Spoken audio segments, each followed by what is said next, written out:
Hello friends, we are going to discuss the geometry of boron trifluoride, carbon tetrachloride and phosphorus trichloride.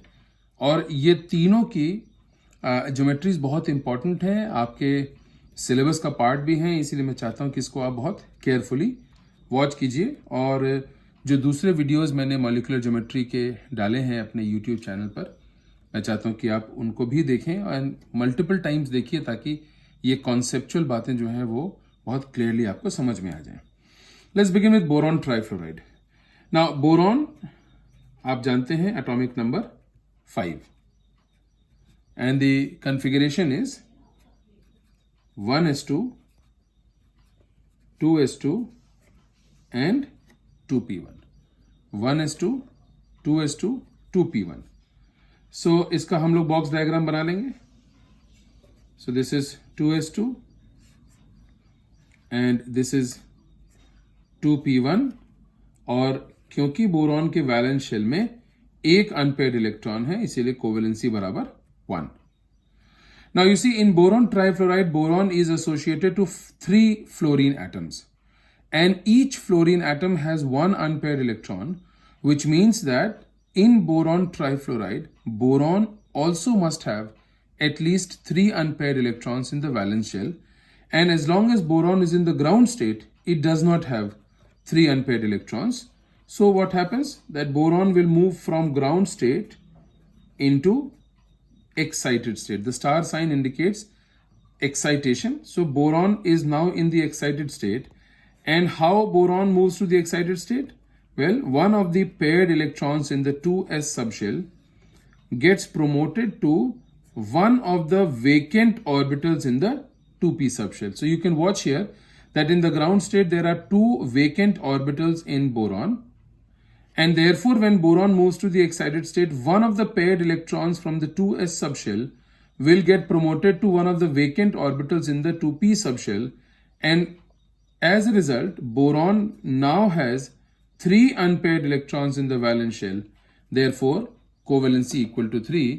And now since boron has 3 unpaired electrons in the valence shell, now boron can very comfortably combine with 3 fluorine atoms.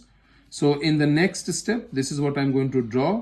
So we have boron having 1 electron in the 2s subshell, then it has 2 unpaired electrons in the 2p subshell, and now 3 fluorine atoms will come with 1 electron each. So this is the first unpaired electron coming from the first fluorine atom forming a sigma bond. Second unpaired electron of the second fluorine atom forming the second sigma bond. Third unpaired electron from the third fluorine atom forming a third unpaired electron. And you see here there are now 3 boron fluorine sigma bonds, and these 3 bonds are situated at 120 degrees angle to each other. Now according to Vesper theory, if there are 3 electron pairs in the valence shell of the central atom, the molecule will acquire trigonal geometry, which is also called triangular geometry. So boron trifluoride will acquire triangular geometry or trigonal geometry like this. So I'm going to draw the geometry over here. So this is boron, second bond, third bond, first fluorine, second fluorine, third fluorine, and we will join the 3 bonds like these with dotted lines. This bond angle is 120 degrees, and the name of the geometry is trigonal or triangular. Trigonal or triangular, and this is geometry. So in this manner, you see here boron trifluoride has trigonal or triangular geometry as per Vesper theory, and bond angle is 120 degrees. Now come to carbon tetrachloride. So carbon atomic number 6. Yes. Configuration 1s2,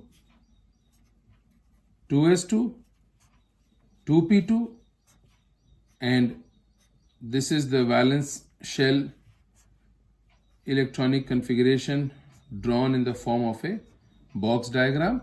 And you see here that carbon has only 2 unpaired electrons in the valence shell. Therefore, the covalency of carbon is equal to 2. However, if you watch here that carbon is associated to 4 chlorine atoms, which means, and each chlorine atom has 1 unpaired electron, which means that 4 chlorine atoms will altogether have 4 unpaired electrons. Therefore, carbon in CCl4 must also have 4 unpaired electrons. In the ground state, carbon does not have.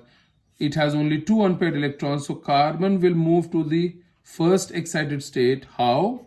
By promoting one of the 2s electron and sending it to the vacant orbital, this vacant orbital. Now covalency equal to 4. Okay. Now carbon has 4 unpaired electrons in the valence shell, and each chlorine atom has 1 unpaired electron in the valence shell. So 4 chlorine atoms will have altogether 4 unpaired electrons. So this is the first unpaired electron, sigma bond, first chlorine. Second unpaired electron, sigma bond, second chlorine. Third unpaired electron, third sigma bond, third chlorine. Fourth unpaired electron, fourth sigma bond, fourth chlorine. And in this manner, 4 carbon chlorine bonds are formed at approximately 109 degrees and 28 minutes. Now, according to Vesper theory, if there are 4 unpaired electrons in the valence shell of central atom, the geometry acquired is regular tetrahedral. So I will draw for you regular tetrahedral. So this is carbon atom, chlorine, chlorine, chlorine, and chlorine, and these 4 will be joined together by a dotted line.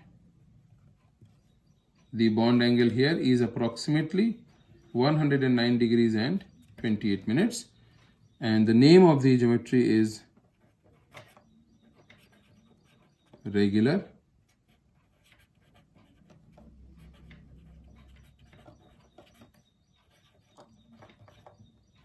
tetrahedral geometry.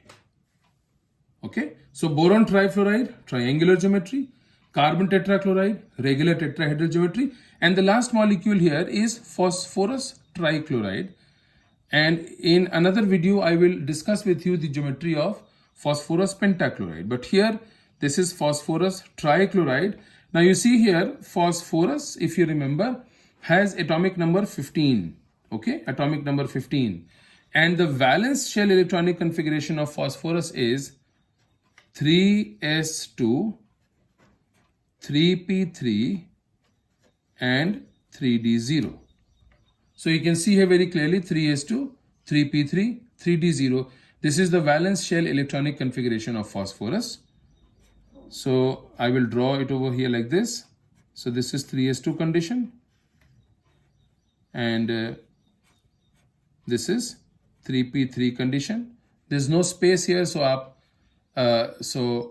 you can make a vacant 3d orbital, but there's no space here, so I'm just leaving it like that. But you can draw it in your copy, a vacant 3d subshell. So 3s2, 3p3. Now you see here, in phosphorus trichloride, each phosphorus is associated to 3 chlorine atoms, and each chlorine atom has 1 unpaired electron, which means 3 chlorine atoms will have altogether 3 unpaired electrons. And phosphorus already has 3 unpaired electrons in the valence shell. So phosphorus does not need to go into an excited state. It can automatically associate with 3 chlorine atoms in the ground state. So the first chlorine atom comes with its unpaired electron, a sigma bond chlorine atom. second unpaired electron from the second chlorine atom, second sigma bond. Third unpaired electron from the third chlorine atom and a sigma bond. And altogether you see here, now you have to be a little careful as you watch here. There are 1, 2, 3, 4 electron pairs in the valence shell of the central atom. However, out of the 4 electron pairs, this electron pair, the 3s2 electron pair, is called the lone pair of electron. And therefore, out of the 4 electron pairs in the valence shell, 1 is a lone pair, and these 3, 1, 2, 3, are bond pairs. Altogether 4 electron pairs. And as per the Vesper theory, if there are 4 electron pairs in the valence shell of central atom, the geometry acquired is tetrahedral, regular tetrahedral.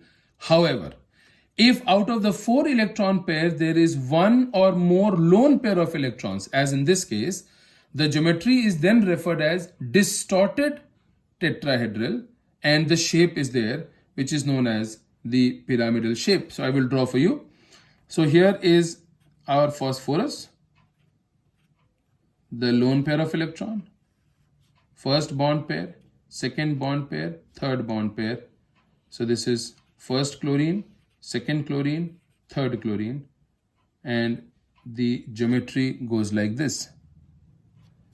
And of course, because there is presence of a lone pair of electron, the bond angle will change from 109 degrees 28 minutes. It changes to around 107 degrees mark. So you can see here that between regular geometry and distorted geometry, there is a change in the bond angle, and this change in bond angle is referred as distortion. So this is the geometry. The name of the geometry is, you can see here, I'm writing it out over here, distorted tetrahedral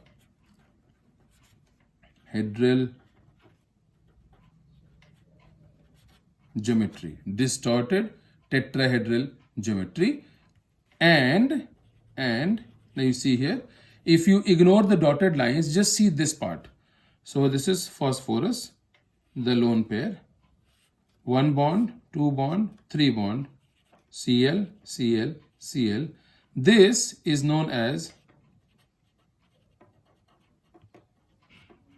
pyramidal shape.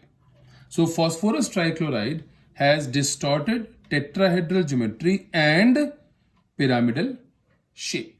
So boron trifluoride, triangular geometry, carbon tetrachloride, regular tetrahedral geometry, phosphorus trichloride, distorted tetrahedral geometry and pyramidal shape. So my dear students, I hope that this video will be helpful in understanding the geometry of these molecules. They are very, very important. And before you apply the theory, the Vesper theory, in determining the geometry of these molecules, it is essential that you also study the Vesper theory very carefully. Please subscribe to my channel, Dr. Justin Masih Chemistry Classes, and press the bell icon for updates so that you can get notifications whenever I update a new video. And also share this channel with all your friends so that along with you, all your other friends are also benefited by these lectures.